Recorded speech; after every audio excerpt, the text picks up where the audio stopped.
I'm Brian Mickle. It's February 27, 2015. This is an informative speech, and it's on the three main pieces of equipment of land surveying. Land surveying and the equipment that goes along with it has been around since ancient Egypt and probably before.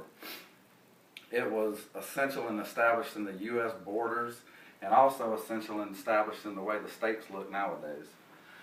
There was three past presidents that were involved in land surveying. George Washington, Thomas Jefferson, and Abraham Lincoln all worked in surveying at some point in their life. I've been surveying since about 1995, and right now I currently work for a local construction company, and I do all their GPS staking and all their construction layout. I'm also responsible for maintaining the GPS on our GPS capable bulldozers. The software, make sure it's running up to speed, make sure everything's doing good so the operator can get in and do what he needs to do with no troubles. So there's three basic yet complex pieces of equipment in surveying. There's the total station, the data collector, and the prism pole. To understand land surveying, you got to kind of understand how these pieces of equipment work together and what they do. So today I'm going to discuss the total station, the data collector, and the prism pole, and tell what they do and their purpose.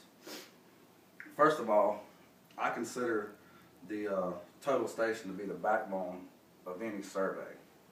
With all the new technology out there today, the total station is still the go-to piece of equipment. Now, if we compare these three pieces of equipment to a construction company, the total station is going to be your foreman. He's going to make sure everything goes how it's supposed to go, make sure the job runs smoothly. You can't do a whole lot if he's not there. Simon Walker, in his article, The Surveyor's 21st Century Tools, he says that there still remains a real need for traditional types of equipment like this. He says that they're good for site-specific and also underground surveys. Well, we don't have a lot of underground surveys here that I know of, but we do have woods and we do have trees. The trees limit our ability to use other types of equipment like GPS because they block the satellite signals and you just can't get the precise measurements that you need. What it does is it turns 360 degrees around and it shoots a laser out up here to your target out there to record a distance and an angle. Now this particular total station right here, it can shoot a distance of over 3,200 feet, which is over half a mile, which is plenty long enough to get anything accomplished on basically any survey you need to do. Alright, so if our total station is our foreman, then our next piece of equipment is going to be our project manager. Now, this piece of equipment right here is called a data collector, or some people call it a controller because it controls everything that this total station does. How does it connect to the total station? Well, it connects by a cable like this, and that's how they communicate, or more often today it connects by Bluetooth. Bluetooth is just a fancy word for wireless. Everybody's got something that has Bluetooth capabilities. It's in your phones, it's in your cars. So what happens is when you get into the software program on here, you will push a button, it will send a signal to the total station.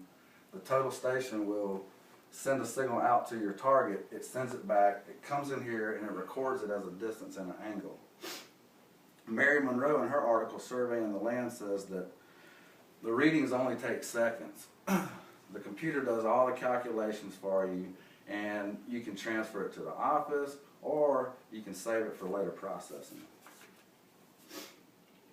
Okay, so we have a foreman and we got a project manager. What's missing?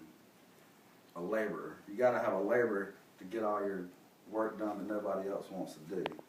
So the prism pole is kind of like our laborer. Now, who wants to be shot in the face with a laser? The prism pole does. So the laser is shot from the total station to the prism pole. It bounces off the glass and it goes back to the total station, and that's how it records your angle and your distance. The calculations are stored into the data collector, and that completes the whole circle. Now, the prism's position is key in getting the precise measurement. You can't sit out here and hold the prism like this or this. It's got to be faced directly at the total station. Jerry Mayhew on his website, he says the more efficient the reflector, the stronger the return signal, and also the longer distance you can measure. He says that a flat mirror will reflect a good signal, but if it's not perpendicular to the total station, then you won't get the precise measurements that you need. The guy that the person that usually does this on a survey job is called the rod man. And the rod man will move around to different places on the job in order to obtain shots to complete a survey. He might shoot a building corner or a property corner or anything else that may need to be shot. So like a laborer, he does all the dirty work. That's why I refer to the prism rod as the laborer, because it's the one that's got to move around and do all the stuff that's needed. So the combo of the total station, the data collector, and the prism pole is just like the combo of a foreman, a project manager, and a laborer. They work as a unit to complete the job. Now, land surveying today is more than just these three tools. It involves GPS, laser scanning, and new technology every day. But to me, the basis of it all, these three tools are the basis of it all. They're a must-have for any surveyor. So now that you all understand how these tools work, you're all ready to go out and survey the world.